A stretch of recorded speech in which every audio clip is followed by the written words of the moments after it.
Bueno, ¿qué tal? Ante todo, buenas tardes a los oyentes de esta ponencia, buenas tardes a todos los que van a escuchar. En este caso, y yo soy Arián Atencio Gadea, eh, y le voy a hablar de una enfermedad que para el mundo podría ser algo rara, quizás no tan conocida o pues no los conocen mucho o se confunde con otras enfermedades, la vamos a ver, pero para nosotros sí tiene importancia porque es endémica en nuestro país y ha influenciado mucho y ha estado presente mucho en nuestra historia, ¿no? Que va a ser, primero, conocida para nosotros como enfermedad de Carrión, para el mundo también, pero también tiene el nombre de Bartonelosis. Entonces, vamos a empezar. Este es un pequeño índice donde se puede observar el contenido de la ponencia y tenemos que hablar primero del concepto de esta enfermedad. Primero, Bartonelosis puede hacer referencia a tres enfermedades, ¿no? Como tal, puede hacer referencia a enfermedades causadas por bacterias del género Bartonella. Y hay tres principales que atacan al humano. Tenemos Bartonella genselae, que es la conocida bacteria que causa la enfermedad por arañazo de gato. Y tenemos la Bartonella quintana, que causa la fiebre de las trincheras o fiebre quintana, que ha tenido su época en la Primera Guerra Mundial y es propia mayormente de vagabundos y en Europa. Pero nuestro enfoque se va dirigido a la Bartonella bacilliformis, que causa la enfermedad de Carrión, que ya es conocida en nosotros, ¿no? Esta es una enfermedad infecciosa, pero generalmente para el mundo y demás es rara. ¿Por qué? Porque es endémica y se limita solo a unos valles interandinos de Perú, Colombia y Ecuador, especialmente el Perú. Pues porque es donde se han reportado gran cantidad, la mayoría de casos en general, ¿no? Y es transmitido por los mosquitos de arena, es el nombre popular, que luego se hablará de ellos, que son mosquitos pertenecientes al género Lutzomilla, o también conocidos como flebótomos, ¿no? La enfermedad se le puede clasificar como una enfermedad bifásica. ¿Por qué? Porque va a tener, como se menciona acá, primero va a causar por la invasión de los glóbulos rojos por la bacteria y por las células endoteliales. Depende de la invasión, se va a generar una etapa, una fase de la enfermedad. Entonces, vamos a ver, la enfermedad se puede dividir justamente en estas dos fases. Tenemos a la fase aguda o conocida como fiebre de la Oroya, su nombre debido a la región de la Oroya en la sierra del Perú, que es causado por principalmente, generalmente y en sí, por el ataque a los eritrocitos. Las bacterias invaden los eritrocitos y generan principalmente anemias hemolíticas. Luego, la fase crónica, o que se le conocía antiguamente como verruga peruana. Y es la más característica y la que se puede evidenciar a primera vista. Y es causada por la invasión a las células endoteliales, lo que causa proliferación de vasos sanguíneos y genera las lesiones ya típicamente visibles que se pueden ver, por ejemplo, en esta fotografía. Y ha estado muy presente en esta historia, pues acá se puede ver, en este caso, son máscaras que se han encontrado eh, en los valles de Ecuador que pertenecen a este periodo, donde se representa también la enfermedad de la verruga peruana. Y está bien claro y se puede ver. También hay muchas cerámicas, muchos restos arqueológicos en culturas y extraídos en el Perú, donde también muestran evidencia de esta enfermedad, especialmente la verruga peruana, porque es la que se puede eh, eh, representar mayormente.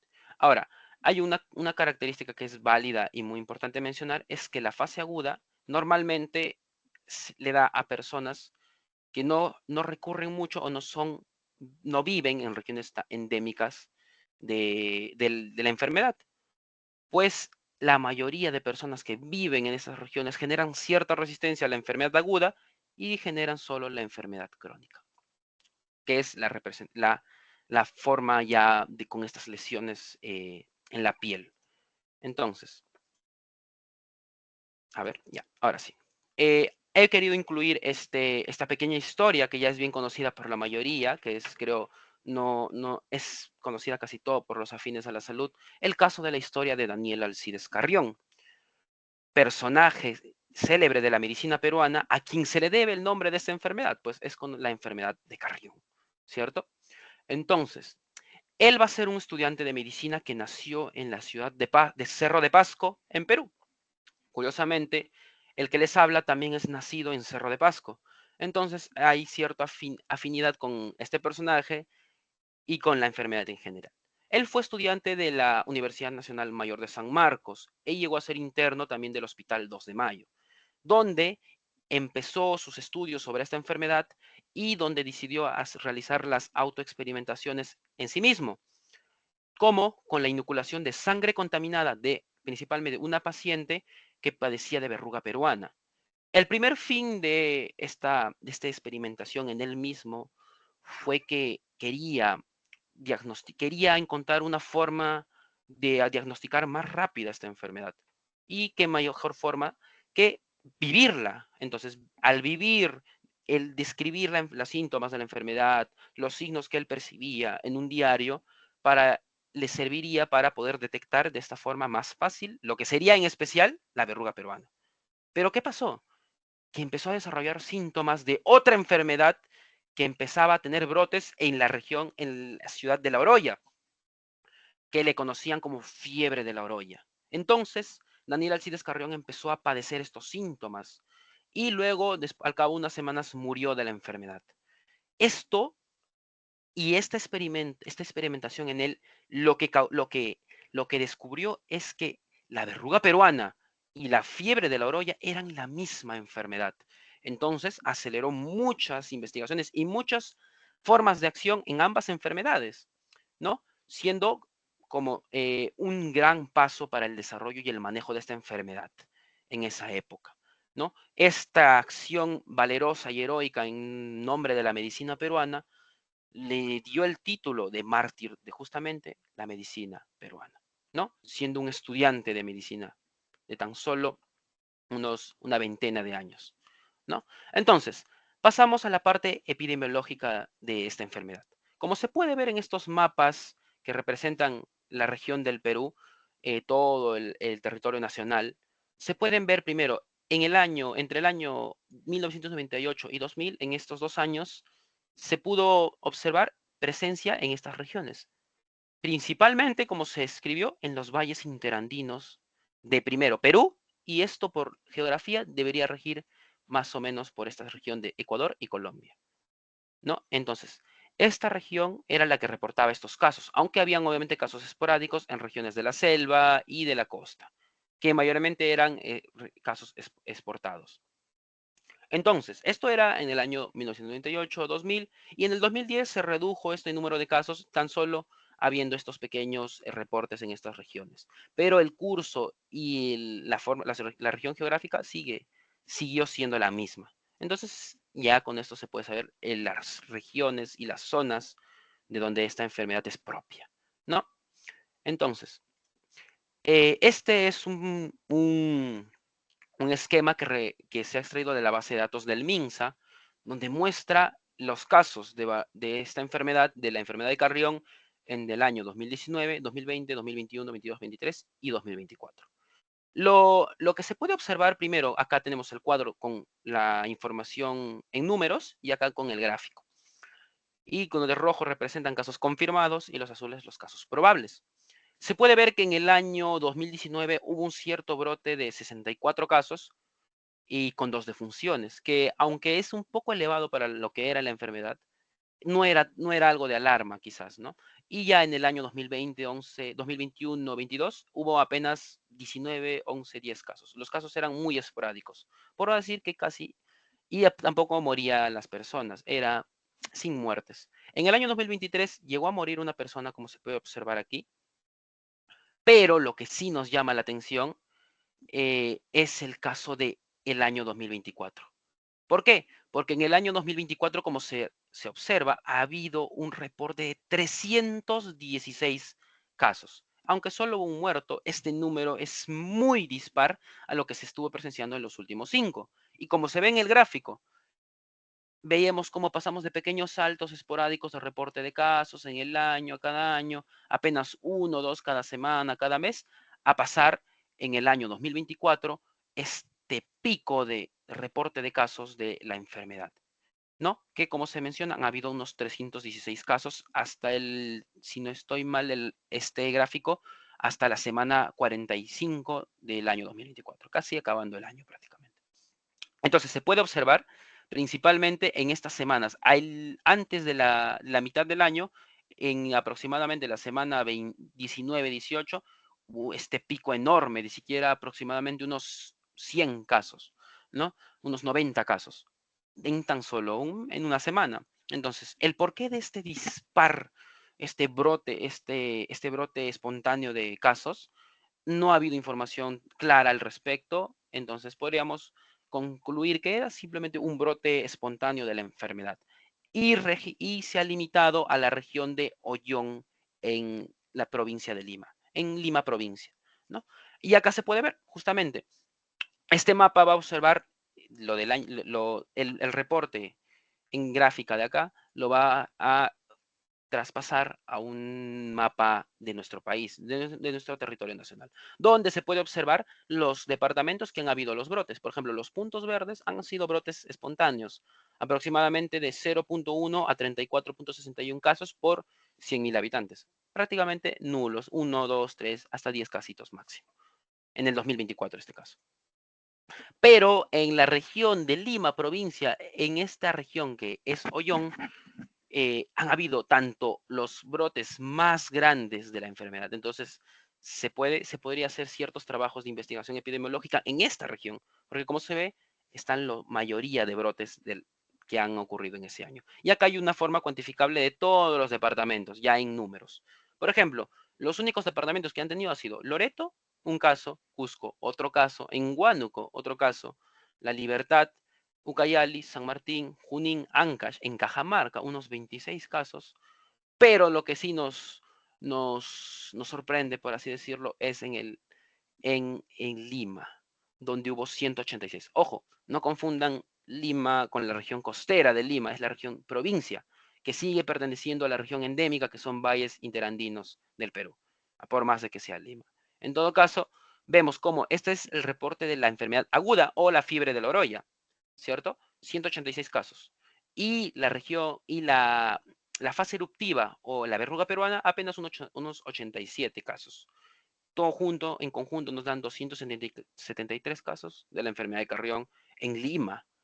Y en conjunto con todos los otros departamentos, 316 casos. Apenas hubo un fallecido en Lima.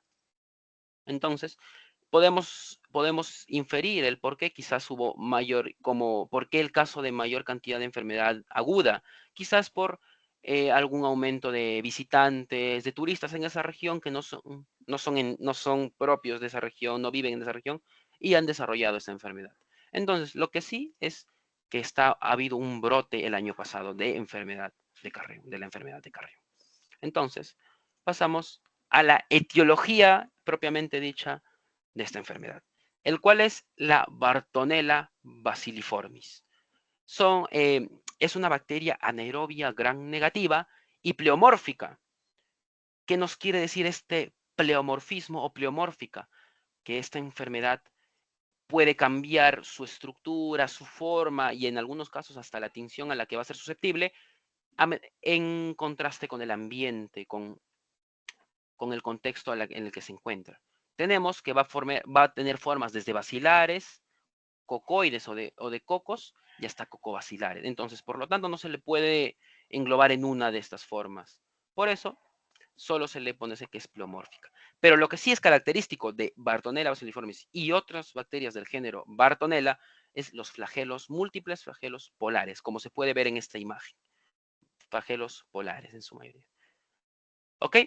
Está emparentada, como les mencioné, con Bartonella henselae y Quintana, otras también conocidas como otras Bartonelosis, sea la enfermedad del arañazo de gato en Henselae y la fiebre de las trincheras en Bartonella quintana.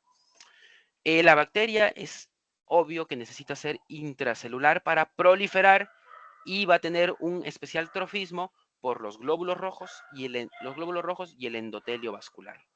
Y es lo que va a generar la enfermedad como tal.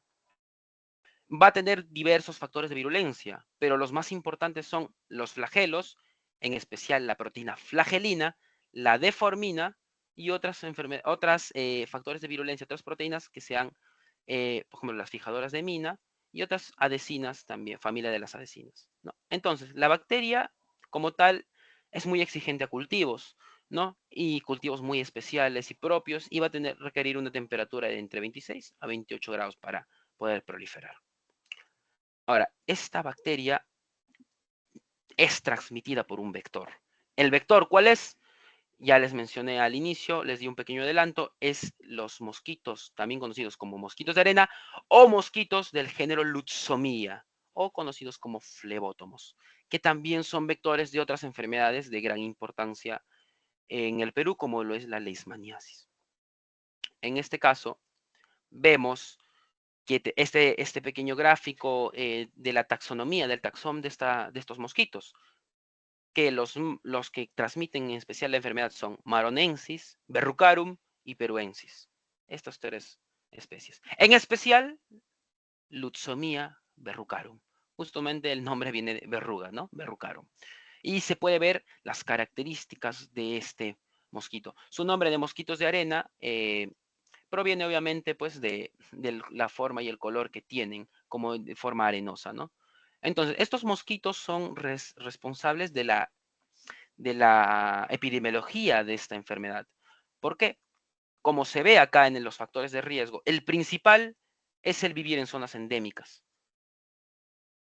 ¿Ok? Es el principal factor de riesgo. ¿Por qué? Porque en estas zonas endémicas, que más que endémicas de la bacteria, son endémicas del vector de Lutzomia, que se ve esta región de de los valles andinos del Perú. Acá se ve un gráfico donde se muestra la distribución de las diversas especies en estos valles, siendo Verrucarum la mayor presencia en las regiones del Perú. Este es el principal factor de riesgo, el vivir en estas zonas con endemismo de este vector, ¿no? Donde hay gran presencia de los mosquitos del género Lutzomia. Es el principal riesgo, ¿no? Acá como se puede ver, por ejemplo, toda esta región de la sierra del Perú. Ahora, otros factores que podrían agravar o aumentar la incidencia de esta enfermedad podría ser la pobreza, ¿no? Que ya se sabe que también influencia mucho lo que es la salud. Y esto está asociado obviamente a la falta de educación, que obviamente hará que los pobladores desconozcan de que estos mosquitos, estos insectos transmitan estas enfermedades. Y o bien muchas veces el tomar acciones para, por ejemplo, quizás fumigar o de otra manera usar mosquiteros, por ejemplo. La desnutrición también favorece que la enfermedad se presente en forma aguda y obviamente el desatendimiento del sistema de salud en todas estas regiones también es lo que hace que aumenta el riesgo de esta enfermedad. Otra relación interesante que se ha encontrado es que pacientes que viven con otros pacientes con enfermedad de Carrión también tienen un mayor riesgo de sufrir la enfermedad, ¿no? Entonces, vamos a pasar a la patogenia. En este gráfico hecho por mi persona en base a estos dos artículos que se ven en la parte inferior, eh, he esquematizado la forma de ataque de la bacteria a sus dos especiales objetivos, a los eritrocitos y al endotelio, las células endoteliales. Entonces, empezamos por la fase aguda. Tenemos que la Bartonella bacilliformis va a tener primero estos factores de virulencia que se mencionaron. La flagelina, que está en sus flagelos, que va a ser el principal factor que cuando el mosquito introduzca la bacteria en la sangre, se mueva y tenga una gran motilidad por estos flagelos, lo que facilita la búsqueda de los eritrocitos. Se ha demostrado que si hay anticuerpos antiflagelina en experimentación en estas bacterias, las bacterias pierden casi un 90% su capacidad de buscar estos eritrocitos. Entonces, el primer paso va a ser la búsqueda y la unión a los eritrocitos. Y esta unión está mediada principalmente por unas adhesinas y por otras proteínas llamadas I al A, I al B y proteínas fijadoras de mina, que son las HBP, que se van a adherir a estas proteínas de la membrana celular, de la membrana celular de los eritrocitos, que son la actina, la espectrina, la banda 3 y la glicofurina A y B. Cuando la bartonela se adhiere a estas, a estas proteínas, lo que va a causar es el segundo paso, o la deformación de la membrana del eritrocito, especialmente con la modificación de la actina y la espectrina, que modificará el citoesqueleto de la célula, del eritrocito, y hará una forma de vesículas. ¿Por qué es importante esto? Pues porque los eritrocitos no endocitan a estas bacterias, como podrían haber en otros patógenos con otras células. Los eritrocitos no tienen la capacidad de endocitar a estos patógenos, entonces las bartonelas, la bacteria genera sus propias vesículas donde se llena de estas enfermedades, de estas bacterias, para causar primero una invasión y ahora sí causar la enfermedad aguda, la fiebre de la orolla, que esta invasión a los eritrocitos le va a brindar a esta bacteria una evasión y un escape del sistema inmune, y aumentará su vida, la de la bacteria, su esperanza de vida. Esto en la fase aguda. La otra parte, la fase grave, como se mencionó, es la invasión a las células endoteliales, ¿cierto? Entonces va a haber una activación. Primero, la bacteria obviamente va a buscar con sus flagelos a estas células y va a haber una activación de unas GTPasas de la familia Rho, lo que va a causar una modificación del citoesqueleto de las células endoteliales y forzar la endocitosis y la recaptación, como formando filopodios y lamelipodios, que son unas proyecciones en forma de brazos de las células para poder capturar la bacteria y internalizarla. Cuando se captan estas bacterias, estas células van a, primero, sobreexpresar, células vecinas a estas, y la propia célula van a expresar una proteína que es GROEL, que junto con la sobreexpresión de factores de crecimiento endotelial vascular y los receptores de este factor de crecimiento endotelial vascular 1 y 2 van a formar una angiogénesis. Esta angiogénesis lo que causará es la proliferación de una gran cantidad de capilares sanguíneos formando las lesiones evidentes en la piel, que es la verruga peruana o la fase crónica. Entonces, se puede, se puede deducir que la fase crónica es una fase más latente, pues no es tan letal como podría ser la fase aguda, por lo propio de que las bacterias viven en el endotelio. En el caso de la fase aguda, como sabemos, ataca a los eritrocitos y luego veremos cómo les causa esta anemia hemolítica, es una fase más grave, lo que podría así llevar a una muerte y sin un tratamiento adecuado puede pasar a tener hasta un 90% de mortalidad. Esto era especialmente antes de la época antibiótica, donde no había tratamiento con esta enfermedad y el 90-80% de pacientes moría con la fase aguda. Entonces, esta es una cronología de las fases de infección de esta bacteria. Como se puede ver, antes de que ésta pase a la sangre y pueda infectar los eritrocitos con la fijación, la invasión, su replicación y su persistencia en la sangre, ha habido primero lo que se ha descrito por este artículo en especial, por esta bibliografía, un nicho primario que podría ser como una primera incubación en el endotelio. Pero esto no se ha habido un consenso general de esto, así que se tiene que tomar con ciertas pinzas. Lo que sí es claro es esta cronología en la invasión de los eritrocitos, donde lo mayor evidente va a ser la anemia hemolítica.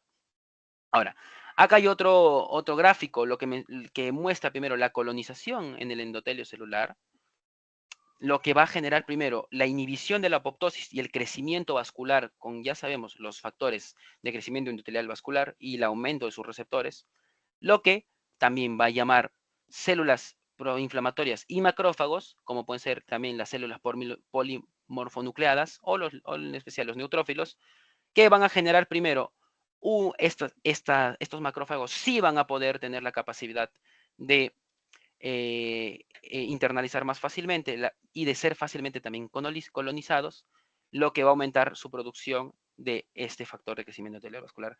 También va a ser causado por el propio endotelio.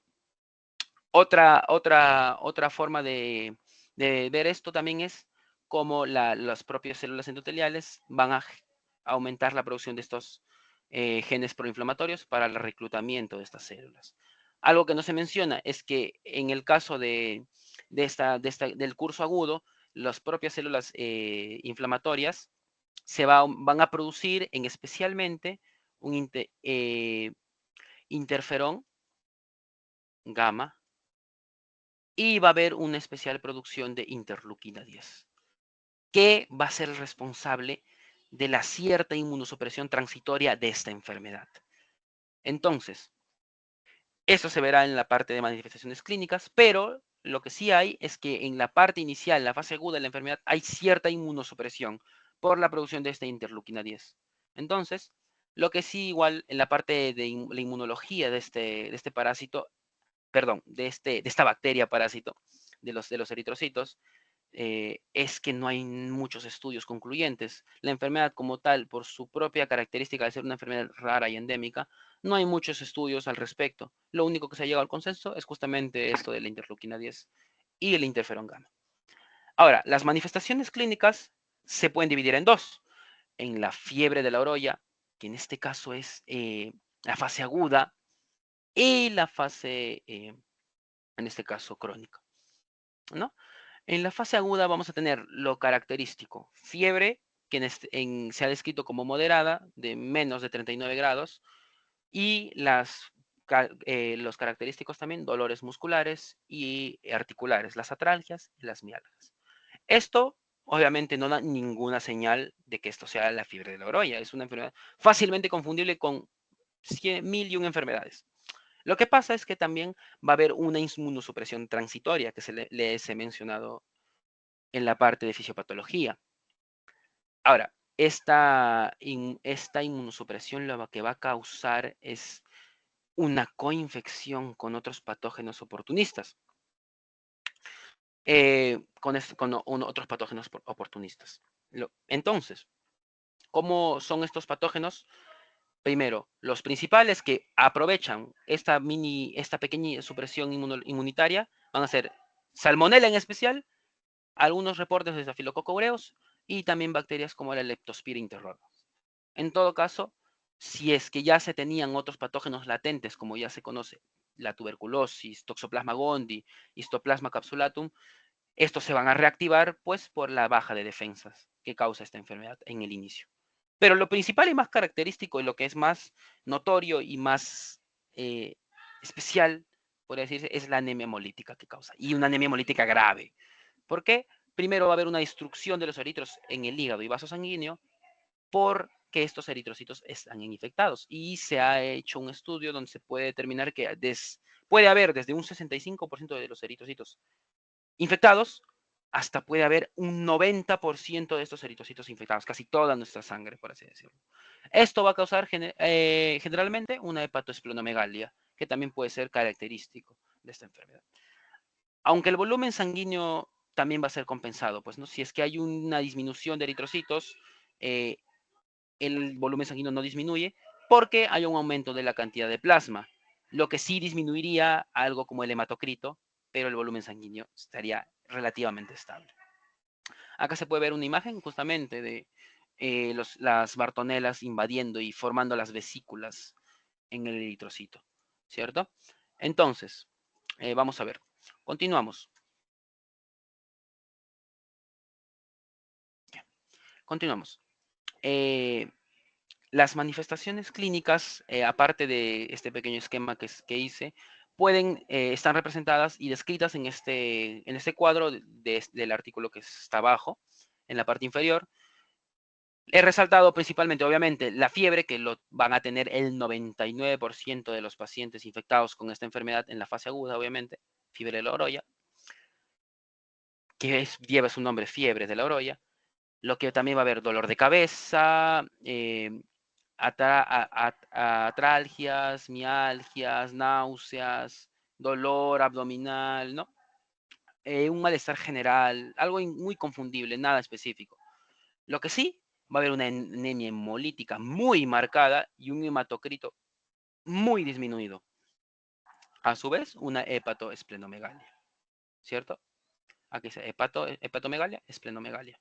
También se puede destacar aquí la diarrea quizás y el aumento de la bilirrubina.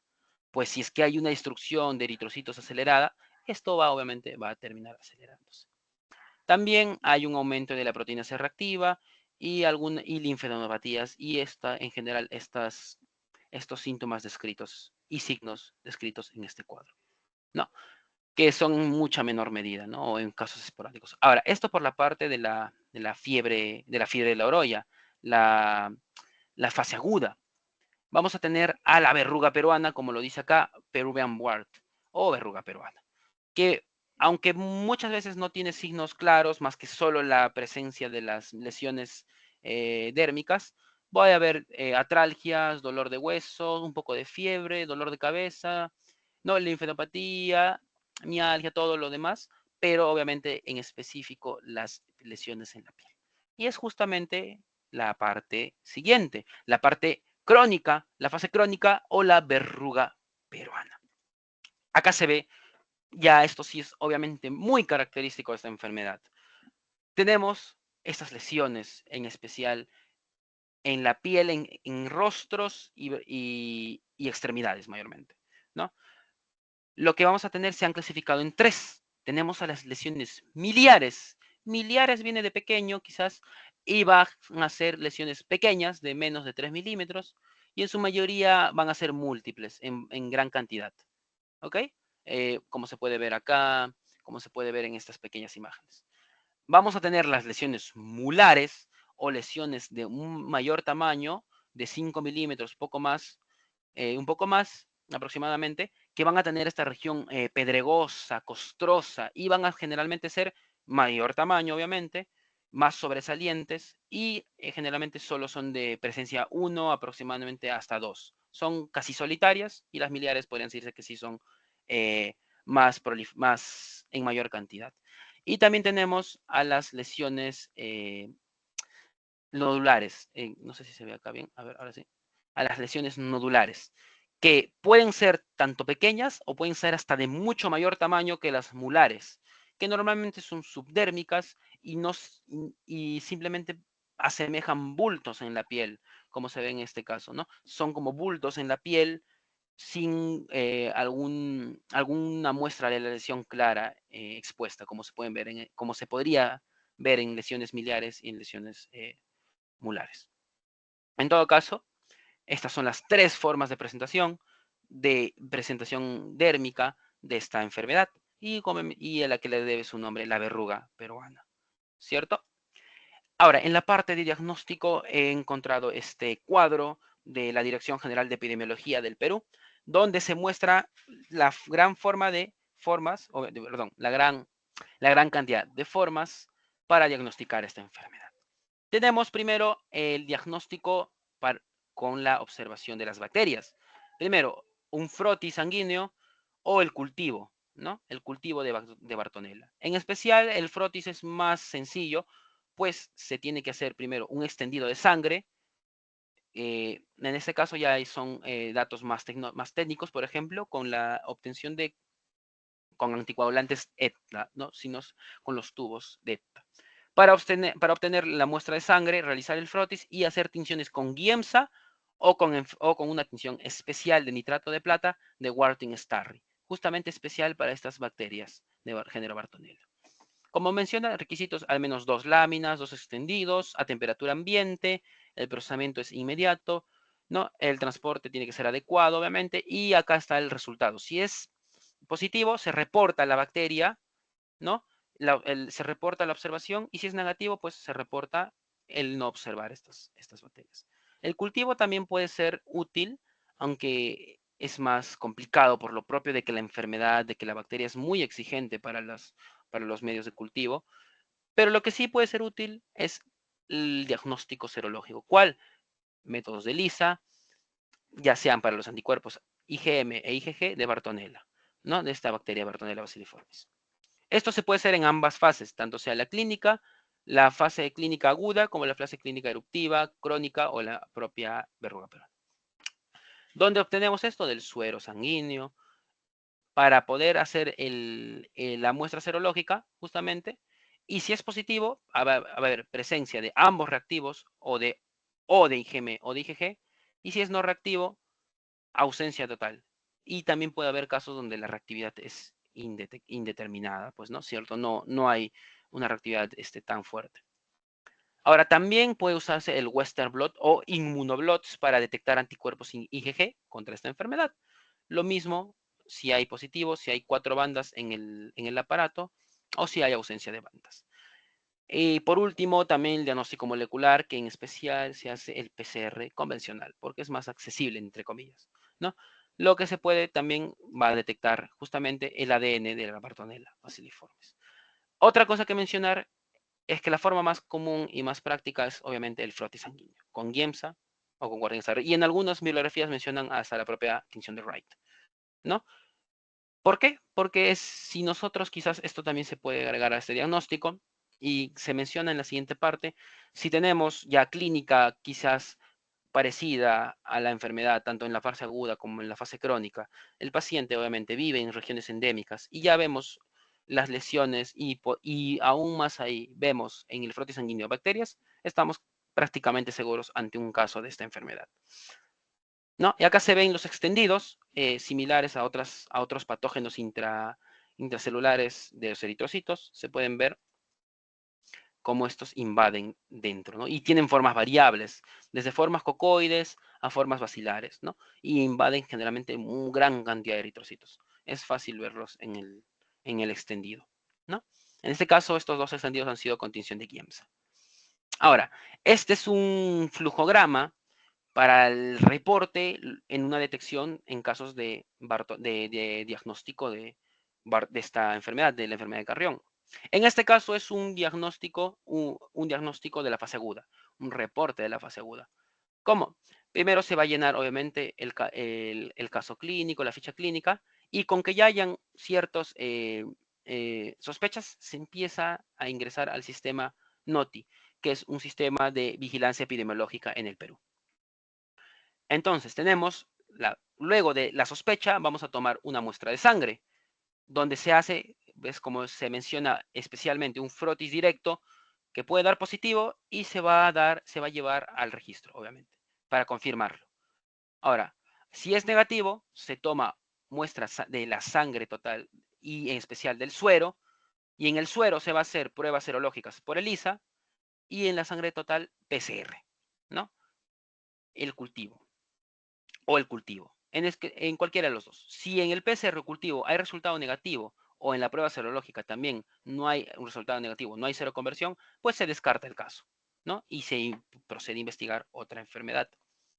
Pero si es positivo, se confirma el caso y ahora sí, con más razón y con más seguridad, se clasifica y se reporta al sistema de vigilancia epidemiológica del Perú, ¿no? Este caso de la enfermedad ya crónica, que es más fácil de poder probarlo por lo propio de lo visible que son las lesiones, lo mismo, llenado, el primero, triaje, consultorio, emergencia, llenado de ficha del caso clínico, ¿no? Y hay un reporte premeditario y luego va a haber una toma de muestra, ya sea sangre, suero o tejidos de las lesiones, ya sean miliares, molares o nodulares. Lo que se van a hacer es las diversas pruebas que se conocen. ELISA, Western blot, PCR, cultivo, y acá también podríamos poner ciertos eh, examen microscópico, ¿cierto? Aunque estos son los más recomendados. El resultado, si es negativo, se descarta y se reclasifica. Pero si es positivo, se confirma y ahora sí se ingresa directamente al sistema NOTI, ¿no? Para poder tener un seguimiento del caso. Ahora, el tratamiento es muy variado y ha tenido muchas variaciones a lo largo de los años. Estos cuadros, que aunque pueden parecer algo antiguos, están sacados de la norma técnica de salud para la atención de la bartonelosis en el Perú, ¿no? Entonces, esto es quizás un manual de cómo se podría hacer este tratamiento y se va a clasificar en niño, adolescente, adulto y gestante. En el caso de los niños, como se puede observar, si es en el caso de la fase aguda o la fase de la fiebre de la oroya, y en este caso la eruptiva, crónica eruptiva o la verruga peruana. En los niños, en la aguda grave o en la fiebre de la oroya, ciprofloxacino más ceftriaxona. ¿Ok? Esto es la dosis, 10 a 15 miligramos por kilo cada 12 horas, tratamiento vía intravenosa y completar vía oral las siguientes 12 horas. Y eso es por la parte de ciprofloxacino. Este es todo el esquema de tratamiento de esta enfermedad. Se puede visualizar, pero lo que se puede ver es justamente las drogas de uso, ¿no? Ciprofloxacino y ceftriaxona. Ahora, si estas no funcionan, ya sea porque no hay respuesta, porque hay alergia a estos medicamentos, en la segunda línea tenemos eh, se puede reemplazar, por ejemplo, ceftriaxona por ceftazidimida o amicacina, también con sus respectivos regímenes de tratamiento. Ahora, en el caso si es niño y hay enfermedad aguda, digo crónica, la acitromicina ha sido primero de primera línea, ¿no? Y si no responde o hay alergia, hay eritromicina, ciprofloxacino, pero la que ha demostrado más efectividad es la rifampicina, que también conocemos que se usa en el tratamiento de la tuberculosis, ¿cierto? Y acá se ve sus regímenes. Ya. En la parte del adolescente o del adulto, en la fase aguda y primera línea tenemos al ciprofloxacino, también ceftriaxona, igual que en el régimen del niño. Pero va a cambiar quizás, no cambia, es exactamente igual en la segunda línea, ciprofloxacino, ceftazidamida, ciprofloxacino, amicacina, ¿no? Estos regímenes en el adulto. Y en el caso de si fuese adulto y tuviese la enfermedad eruptiva, crónica, la verruga peruana, tenemos la acitromicina también y también el mismo régimen que en el niño, ¿no? Rifampicina, eritromicina y ciprofloxacino. Lo que sí va a cambiar obviamente es la dosis que se ve acá, ¿ok? Y en el caso de las gestantes, llega a cambiar por la ceftriaxona por clorafenicol, que este clorafenicol también puede servir tanto en adolescentes como en adultos. Digo, adolescentes, adultos y niños. También se puede usar y ha demostrado muchos casos de efectividad. ¿Ok? Y en el caso de la segunda línea, eh, cambia ahora cefloxacino, amicacina y ceftazidimida, me confundo, con la amicacina. En el caso de las gestantes, en la parte de la crónica eruptiva o la verruga, no cambia prácticamente, a excepción de que se le quita el ciprofloxacino. ¿Ok? Entonces, acá también, pues, en la fase aguda también se quita el ciprofloxacino. Este es el régimen que se puede usar y que ha tenido, es un esquema, una forma en forma de manual para el tratamiento de esta enfermedad, ¿no?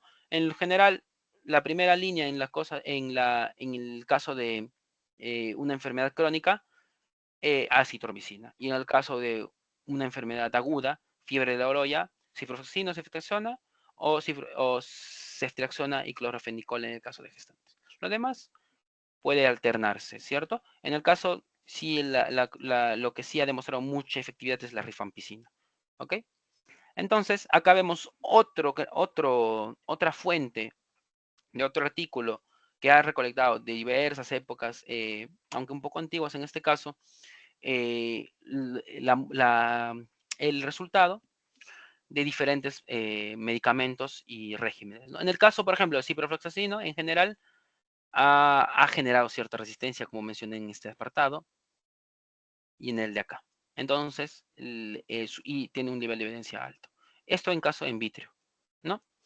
Pero lo que sí se puede ver acá, lo que ha tenido mucha efectividad es el clorafenicol, que tanto en 79, 89 y 95.4% y en una gran evidencia ha mostrado efectividad.